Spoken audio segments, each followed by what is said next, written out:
Phosphorus is a pathway by which a chemical substance moves through a biotic and abiotic compartments of Earth. Phosphorus plays a very important role in plants and animals on Earth. Phosphorus is essential for plants and animals' growth as well as the health of microbes inhabiting the soil. It is important in production of DNA and RNA. It helps to make up cell membrane and the production of ATP. Phosphorus cycle is a slow process and it involves 4 key steps. First is weathering. Phosphorus is found in rocks. Weathering, along with rain, breaks down the phosphorus in rocks and then it travels to the soil and into water resources. The second step is absorption by plants and animals. Once the soil, plants, fungi, microorganisms are able to absorb the phosphorus, they will grow. Some of it also makes its way to the clean and fresh water, and animals are able to drink this water and absorb the phosphorus. Plants absorb the water along with the phosphorus, and the animals eat the plants that contains its nutrients. The third step is decomposition. If the animals discharge its waste, the decomposer consumes phosphorus in the waste materials. Additionally, when the animals and plants convert the organic phosphorus and inorganic phosphorus, this process called mineralization. The last step is sediments. Some phosphorus was burned in settlement which transformed into rock by the period of time, and the cycle continues. Ang phosphorus ay nagsisimula sa bato, at kapag umulan, ang phosphorus na ito ay sumasama sa tubig. Ang tubig na ito ay naiipon at naiinom ng mga hayop at naa-absorb ng mga halaman. Ang halamang nakapag-absorb ng tubig na may phosphorus ay siya ring halaman na kinakain ng mga hayop. Ang duming nilalabas ng mga hayop ay naglalaman ng phosphorus at ito ay bumabalik lamang sa environment. Gayon din kapag ang halaman at ang hayop ay namatay. Ang phosphorus na kanilang taglay ay bumabalik din sa environment na nagiging rason kaya umuulit ang cycle. Human impact on nutrient cycles. Yung una is to understand how ecosystems work. Dito, mas mauunawaan natin kung paano nga ba nagpa-process ang ating ecosystem. And yung second is it results in an excess of nutrients in aquatic ecosystems and a significant deficiency of nutrients in agriculture. Ipinapakita rito na yung mga nutrients sa aquatic ecosystem like oceans and rivers ay mas marami ang sobra dito and yung mga nutrients sa agriculture is kulang sa nutrients. Burning of fossil fuels. Fossil fuels are carbon-containing compounds that result from the remain of organisms. Fossil fuels is ito yung mga compound na naglalaman ng carbon na nagre-resulta na mula sa mga remaining organisms. For example is yung coal, oil, and natural gas.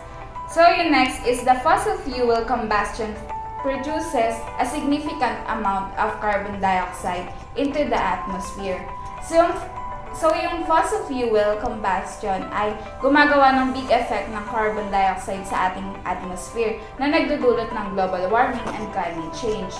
When the fossil fuels are burned, the oxygen and nitrogen in the air are heated to extremely high temperatures, resulting in the formation of a range of nitrogen-containing compounds. Dito, sinasabi na kapag yung fossil fuel is sinunog, yung oxygen and nitrogen sa hangin is mayroong mataas na temperatura at ito yung nagre-resulta ng pagbuo sa hangin ng mga compound na naglalaman ng nitrogen. So, yung last is plants use these substances as nutrients to help them grow.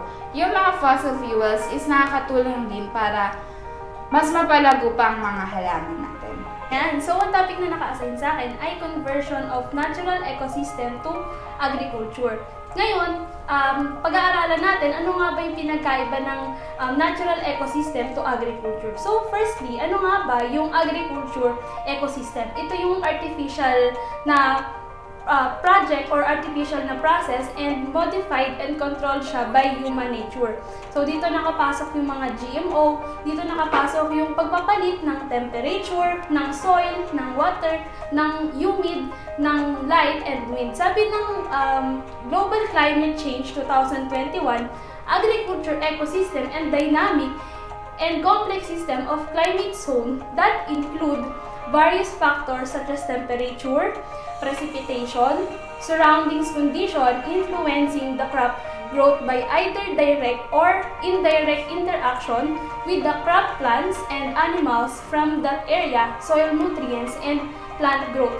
Halimbawa sa isang halaman, hindi siya pwedeng naka-stack up lang sa madilim, sa walang hangin, walang tubig na scenario. So, kailangan may soil, kailangan may tubig, kailangan may hangin para mabuhay yung isang living organism. Next one, ano nga ba yung natural ecosystem? Pag sinabing natural ecosystem, ikaw dito ka nakapaloob. Tayo ay mga living organism. Pero, tinatawag din yung biotic organism. Pero doon naman sa mga non-living organism, tinatawag yung non-biotic organism. So, ano bang nakapaloob sa mga natural ecosystem? Ito yung community of bring and non-bring organism. Dito nakapasok yung mga tao na kung saan gumagawa, kung saan nagiging gumagawa ng mga proyekto, gumagawa ng mga bagay na may kinalaman sa pananim sa agriculture. So, ayun. Ano nga ba yung pinagkaiba ng agriculture ecosystem to natural ecosystem? So, pag sinabing agricultural ecosystem, for example, ay isang corn or isang mais. Dito nakafocus or dito ipinapaliwanag na maaring mabago ito, maaari itong i-control ng mga humans, maaari magkaroon ng modified na pagbabago para mas maging maayos ang produkto na ibebenta sa market. Kaso, hindi lahat ng ginagamitan ng tinatawag na modified or controlled by humans ay merong magandang epekto. Minsan madaming disadvantage kaysa sa advantage. Ngayon, ano naman yung natural ecosystem? Dito ay nakafocus yung function ng isang human. For example, pagpukusan natin yung living organism. Ang focus ng living organism, tao, siya ay nagpo-produce ng plants. And yung plants, nagpo-produce naman siya ng tinatawag ng mga fruits like puno ng mangga, nagpo-produce ito ng mangga. And sa mga insects naman, katulad ng mosquitoes, katulad ng mga tipaklong, katulad ng mga snake, katulad ng mga ants, nagpo-produce sila ng particular na kinakain ng isang animals. For example, yung hawk or eagles, kumakain sila ng mga snake, and yung snake, kumakain sila ng mga birds. So, nagkakaroon ng producer-consumer na scenario or web. So, what is the conversion of natural ecosystem to agriculture? The conversion of forest, wetland, and grassland natural ecosystem to a modified agriculture ecosystem comes from what? So, magpo-focus tayo sa carbon. Yung carbon, ito yung ino-emit nating mga tao. And ang plants, nag-o-emit sila ng oxygen. So, dahil sa conversion ng natural ecosystem to agriculture, nagkakaroon ng hindi magandang epekto ito sa ating kapaligiran. So, disrupted the natural cycle of carbon. Pag sinabing disrupted the natural cycle of carbon, ito yung hindi maayos na paglabas ng carbon sa ating surroundings. Dahil sa paggamit ng mga modified or controlled by humans na process, nagkakaroon ng parang napipigil or parang natitimid ang isang carbon na ilabas ng isang tao sa kanyang katawan. Ano yung nagiging epekto nito? Low carbon or less carbon is being stored in the soil in the bodies of large, long-lived plants such as trees. Alam naman natin na ang pangangailangan ng isang plants ay carbon. Pero dahil sa modified or controlled by humans, hindi nagkakaroon ng sapat na carbon yung isang halaman, kaya ang tendency, nagkakaroon ng less oxygen sa ating surroundings. Next one, ano yung naging epekto nito? Increase in the amount of carbon dioxide in the atmosphere. Dahil hindi na nakakatanggap yung plants ng carbon dioxide, ito yung tumitenga or ito yung nananatili na lang sa ating atmosphere or sa wind. So, anong nangyayari? Nagkakaroon ng pagtaas ng klima or pagtaas ng temperatura and nagpo-produce ito ng global climate change. Alam naman natin, sabi sa pag-aaral na kapag yung global climate change nagpatuloy siya, maaring tumaas yung pagbaha, mas maging malala yung pagbaha, magkaroon ng thunderstorm, magkaroon ng mga landslide at iba pang sakuna. So, dahil sa pagkakaroon ng conversion ng natural ecosystem to agriculture, nagkakaroon ng kakapusan or ng deficiency sa nutrient cycle ng isang fertilizer. So typically, ano nga ba yung kinakapalooban ng isang fertilizer? So, tatlo yon. Una, nitrogen. Pangalawa, phosphorus. And next, potassium compounds. Ang isa sa hindi magandang nangyayari sa ating agriculture, hindi sinasama or tinatanggal itong mga parts na ito ng mga magsasaka, and ang nangyayari, yung plants na dapat ganito yung magiging result nun or maganda yung tinatawag na quality nun, hindi nagiging ganon dahil nga tinatanggalan ng mga fertilizer na mga nabanggit ko kanina. So, may kita natin sa table na ito yung mga fertilizer content. Ito yung mga nabanggit ko kanina. Ito yung nitrogen, phosphorus, and potassium compounds. May kita natin na iba-iba yung dami ng fertilizer na to depende sa elements na hinihingi. And may kita natin na kapag hindi yun isinama sa isang plants or sa isang living organisms, magkakaroon ng disadvantage. At yung advantage na hinihingi or dinedemand ng isang agriculture people or ng isang farmer, hindi niya makukuha. The nutrients in fertilizers are intended to be consumed by plants and animals that we raise for our food. However, if too much nitrogen or phosphorus is applied as fertilizer, or if it is applied at the incorrect time, a large amount of this fertilizer is carried into aquatic ecosystem. Raising large numbers of animals for food produces massive amounts of animal waste containing nitrogen and phosphorus compounds, which frequently enter local water resources. Nitrogen and phosphorus are especially important to aquatic ecosystems because they are typically insufficient in these nutrients. The presence of large amounts of these nutrients in either freshwater or saltwater causes bacteria, algae, and aquatic plants to grow at a faster rate. Increases in the number of these organisms can have a number of negative consequences. Many algae are toxic, and when their populations grow significantly, fish end up dying and human poisoning occurs. An increase in the number of plants and algae in aquatic ecosystems can also result in low oxygen levels in the water. When these organisms die, decomposers break down the dead organic matter using oxygen from the water. This reduces the oxygen concentration, and many organisms die as a result. Plants require several things to grow. Most of us know that they need things like water, sunlight, and CO2, but plants also need a variety of nutrients as well, things like nitrogen and phosphorus. Usually, plants will get all their required nutrients from the soil through their roots, but when the soil is bad or there's been a lot of erosion or leaching, farmers or even just people trying to make their lawns green will put down something called fertilizer. What makes fertilizer so fertile is that it's been enriched with these nutrients that the plants need, again mostly fixed nitrogen and phosphorus.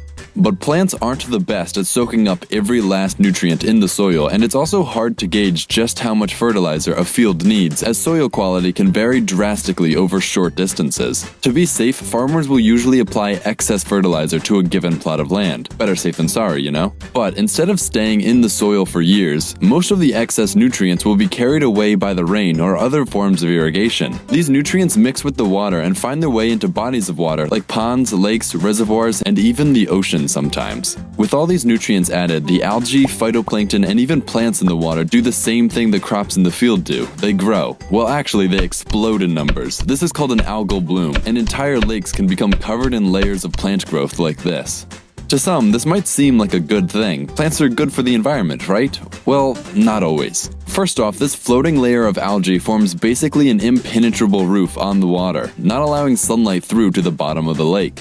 Without the presence of sunlight, all plants below the surface cannot partake in photosynthesis. You know, metabolize, make glucose, live, that sort of stuff. But not even this is the bad part of it all. Many plants can store enough energy in their bodies to wait out these conditions. The real problem comes when all the nutrients are used up and the water can no longer support so much life. When this happens, the excess algae, phytoplankton, and plants die off and sink to the bottom of the body of water. Here, bacteria and other decomposers feast on the dead bodies in a chemical process of decay which consumes oxygen. Now, in a usual ecosystem, the amount of dead matter is relatively constant, so oxygen levels stay relatively constant as well. But when a bloom occurs, far more organic matter is ready to decompose, and so nearly all the oxygen in the water is used in the process of decomposition, and none is left for the animals living in the water. Without this, animals that use the dissolved oxygen to breathe, so things like fish, can actually suffocate. This causes even more death, leading to more decomposition and more oxygen usage. Basically, at this point, a positive feedback loop has been created. It can take a body of water a very long time to recover, though each one is different, and recovery depends on a lot of things, like how many nutrients leaked into the water, how big the body of water is, what organisms are present there, and so on. When this happens in lakes, native species can be suppressed and allow invasives to come in while the environment is still disturbed. If this happens in the ocean, the lack of oxygen can cause corals to bleach and possibly even die. All around, this can greatly damage many ecosystems and leads to a decrease in biodiversity globally. Nutrient-rich runoff can also be caused by things like clear cutting, which releases the nutrients which were kept in the soil by the plants, or also by things like animal farms, where nutrient-rich waste materials can leak into local bodies of water. Ngayon naman ay tumungo tayo sa topic na phosphorus-free lawn fertilizer. Maraming mga lawa at batis sa bukirin na may mga algae at aquatic plants, lalo na sa panahon ng mainit na buwan. Ito ay maaari ding makahadlang sa nais nating gawin na paglilibang tulad ng pamamangka, pangingisda at paglangoy. Kapag ang mga tao ay na-expose sa algae at aquatic plants ay maaari silang malason nito. Maaari silang makaranas ng mga sintomas na pamamantal sa balat, lagnat, gastrointestinal upset. Maaari ring malason ng algae at aquatic plants ang ating mga hayop kapag nainom nila ang tubig nito. In 2002, Minnesota became the first state to regulate the use of phosphorus in lawn fertilizer. The growth of algae and aquatic plants was caused by the warm water and abundance of phosphorus. Kaya naman yung mga communities na malapit sa bodies of water like streams or lakes ay dapat talagang i-regulate yung paggamit nila ng phosphorus sa kanilang lawn fertilizers. The regulations prohibit or severely restrict the use of phosphorus in lawn fertilizer. Minnesota did the soil test and found out that the soil there is already adequate in phosphorus, so there's no need for additional phosphorus from the fertilizer. Kasi nga yung mga excess na phosphorus ay napupunta sa mga bodies of water like the streams, kaya naman nagkakaroon ng mga aquatic plants and algae doon. The lawn care industry responded immediately by producing phosphorus-free lawn fertilizer. Dahil nga sa kanilang mga na-discover na yung soil pala doon ay high in phosphorus na, kailangan nilang gumamit ng mga phosphorus-free na lawn fertilizer para mas lalo nilang ma-regulate and makontrol yung pagdami ng mga algae and aquatic plants sa kanilang mga streams or lakes.